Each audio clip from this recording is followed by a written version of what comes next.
Hello everyone, welcome to my YouTube channel. So in today's video, we will discuss the syllabus of BA Semester 3 English subject. So let's begin.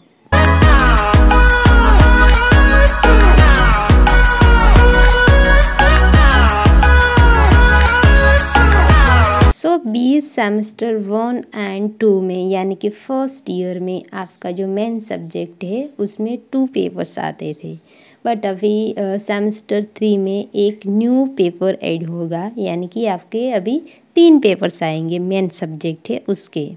तो यहाँ पे BA semester 3 English subject की बात कर रहे हैं हम। तो BA सेमेस्टर 3 में आपका जो इंग्लिश में फर्स्ट पेपर होगा वो होगा CC 303 Indian writing in English. Specific form आपको पढ़ना है जो कि है फिक्शन, तो आपको इंडियन राइटिंग इन इंग्लिश में फिक्शन पढ़ना होगा। सो यूनिट 1 में आपको 2 टॉपिक्स दिए गए हैं, Indian English novel before independence and Indian English novel after independence.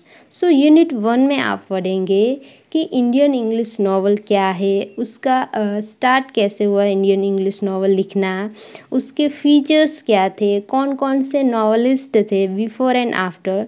तो ओवरऑल बैकग्राउंड पढ़ाया जाएगा आपको इंडियन इंग्लिश नॉवल का।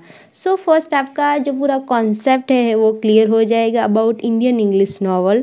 उसके बाद यूनिट 2 एंड 3 में आपको 2 स्पेसिफिक इंडियन इंग्लिश नॉवल दी गई है, जो कि आप डिटेल्स में पढ़ेंगे तो और ज़्यादा आपको समझ में आएगा कि किस तरह की नॉवेल्स थी।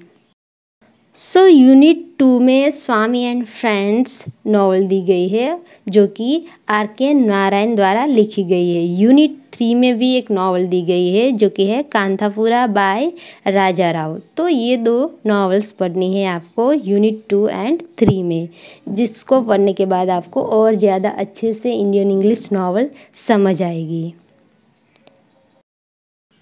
सो यूनिट 4 में जो कि आपको एक्वेंटेंसेस दिए जाते हैं, तो यहाँ पे आपको बिफोर एंड आफ्टर की नॉवेल्स दी गई है। तो फर्स्ट है Rajmohan wife by Bankim Chandra Chatterjee, Gujarat and the Gujaratis by Behramji Malabari, and third है the guide by RK Narayan, in custody by Anita Desai, the god of small things by Arundhati Roy, The Home and the World by Rabindranath Tagore, The River Sutra by Geeta Mehta, Midnight Children by Salman Rushdie, A Suitable Boy by Vikram Seth, Train to Pakistan by Khushwant Singh.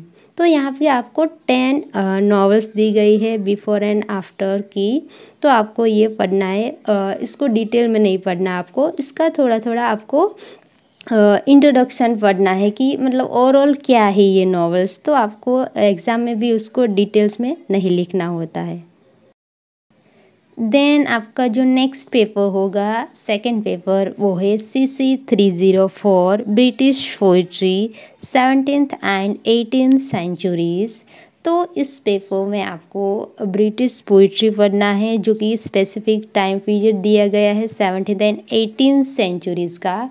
तो इस time period की जो poetry है उसको आपको पढ़ना है इस पेपर में।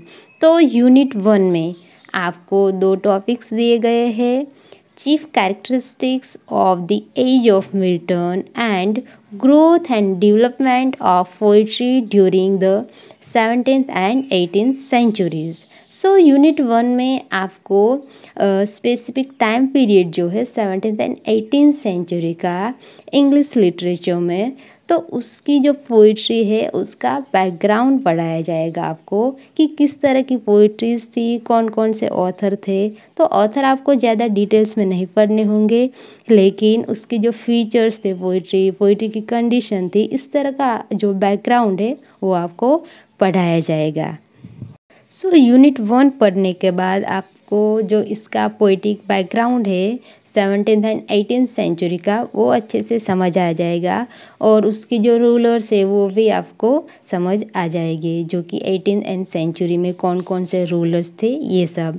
तो उसके बाद है यूनिट 2 एंड 3। तो यूनिट 2 में आपको पोइट्री दी गई है Lycidas bye John Milton and unit 3 में भी पोइट्री है the rape of the lock by Alexander pope. तो ये दो पोइट्री है जो 17th एंड 18th सेंचुरीज़ की है, जो आपको यूनिट 2 एंड 3 में पढ़नी है। देन यूनिट 4 में आपको 10 एक्वेंटेंसेस दिए गए हैं, जो कि 17th एंड 18th सेंचुरीज़ की पोइट्रीज एंड जर्नल्स है।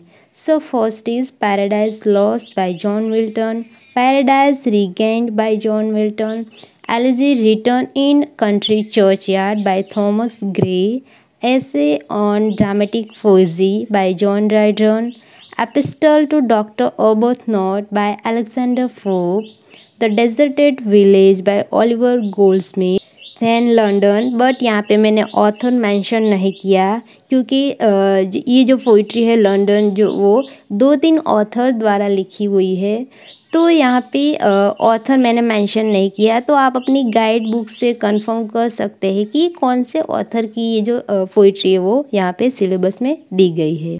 सो नेक्स्ट जो है द स्पेक्टेटर एंड आइडलर। तो द स्पेक्टेटर एंड आइडलर है वो जर्नल्स है। The Spectator by Addison and Steele, Idler by doctor Samuel Johnson, than Man in Black by Oliver Goldsmith. तो ये जो है 10 एक्वेंटेंसेस है जो ये इस पेपर 304 में आपको पढ़ने हैं। So third paper B semester 3 English का जो है CC 305 लिटरेरी क्रिटिसिज्म।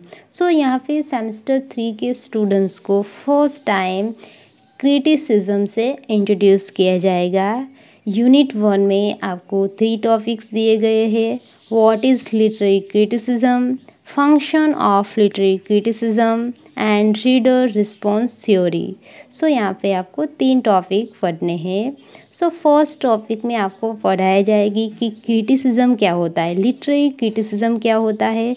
उसके बाद उसके फंक्शन को आपको पढ़ाया जाएगा लिटरेरी क्रिटिसिज्म के।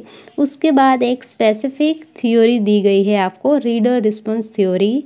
सो यूनिट 1 पढ़ने के बाद आपका जो लिटरेरी क्रिटिसिज्म का जो कंसेप्ट है वो क्लियर हो जाएगा एंड आप लिटरेरी क्रिटिसिज्म से अच्छे से परिचित हो जाएंगे। उसके बाद जो नेक्स्ट यूनिट है यूनिट 2 में आपको 2 टॉपिक्स दिए गए हैं, Plato's concept of poetry and Plato's theory of imitation. So unit 2 में प्लेटो के 2 कॉन्सेप्ट रखे गए हैं जिसको आपको पढ़ना है। इमिटेशन का जो कॉन्सेप्ट है पढ़ना है एंड पोइट्री का जो प्लेटो का कॉन्सेप्ट है वो आपको पढ़ना है। सो उसके बाद यूनिट 3 में आपको 2 टॉपिक्स दिए गए हैं, nature and function of tragedy and concept of tragic hero. तो यहाँ पे जो दोनों टॉपिक है वो अरिस्टोटल के हैं। तो जो अरिस्टोटल है वो है प्लेटो के डिसाइपल। तो यहाँ पे प्लेटो एंड अरिस्टोटल दोनों शिष्य गुरु है। बट यहाँ पे आपको इसको पढ़ेंगे तो समझ आएगा कि ये दोनों एक दूसरे के जो पॉइंट ऑफ व्यू से उससे अग्री नहीं करते हैं। आपको ये दोनों का ऑपोजिशन वाला थॉट्स थिंकिंग आपको पढ़ने को यहाँ पे मिलेगा। तो यूनिट 3 में आपको nature and function of tragedy by Aristotle and concept of tragic hero by Aristotle पढ़ना है। देन यूनिट 4 में भी आपको 10 एक्वेंटेंसेस मिलेंगे जिसमें आपको रसा थ्योरी दी गई है, अलंकार, रीति, ध्वनि, वक्रोक्ति, औचित्य, कैथारसिस, माइमेसिस, नेमेसिस एंड हमर्ष्या। तो ये जो सारे टर्म्स है, थ्योरीज है, वो आपको यूनिट 4 में 305 में पढ़ना है। सो आई होप आपको सेमेस्टर 3 इंग्लिश का जो सिलेबस है वो अच्छे से समझ आ गया होगा। ये जो सिलेबस है HNGU की वेबसाइट पे भी अवेलेबल है, बट वहाँ पे जो है जो सिलेबस की PDF है उसमें सारे सब्जेक्ट का सिलेबस होता है। तो इसको मैंने यहाँ पे अलग से प्रिपेयर किया है ताकि आप इसको आसानी से समझ पाए, आपको थोड़ी आसानी हो, इसलिए मैंने इसको अलग से प्रिपेयर किया है। सो अगर आपको इसकी PDF चाहिए तो आप डिस्क्रिप्शन बॉक्स में दिए गए ईमेल पे मेल कर सकते हैं, आपको इसकी जो PDF है वो मिल जाएगी। सो आई होप ये जो वीडियो है आपके लिए हेल्पफुल रहेगा। Thank you for watching video and thank you for being here.